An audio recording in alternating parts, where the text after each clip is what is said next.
Mastering possessive pronouns, your key to English proficiency.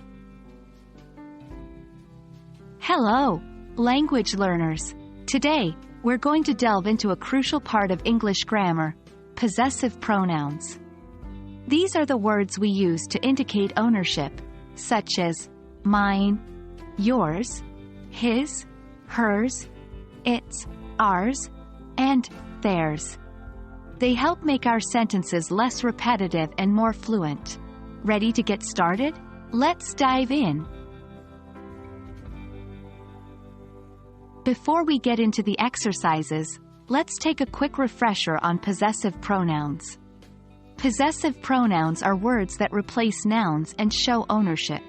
For example, instead of saying, "This is John's book," we can say, "This is his book." The word his is the possessive pronoun here, replacing John's and showing that the book belongs to John. Remember, possessive pronouns always come before a noun. For example, you would say, "That's my car," not, "That's car my." Also, possessive pronouns never need an apostrophe. So, it's always its, not its, when you're showing ownership. Now, it's time to practice what we've learned with some fill-in-the-blank exercises.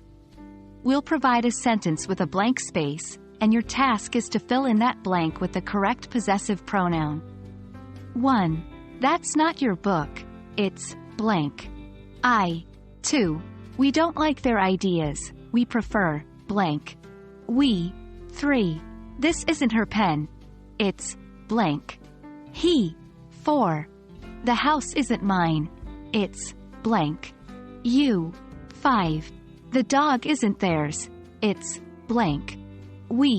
Take your time with these, and try to answer them without looking at the hints.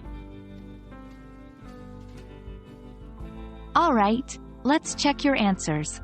1. That's not your book, it's mine. 2.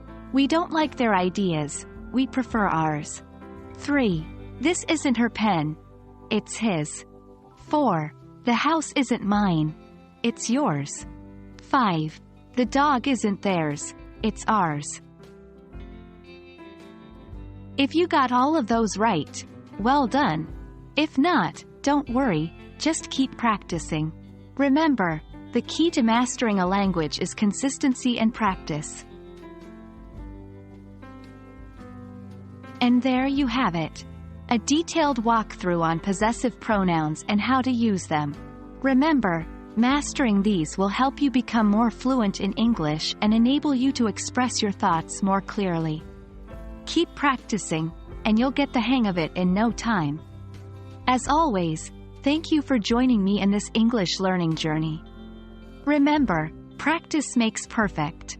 So, keep practicing, and I'll see you in our next video. Happy learning!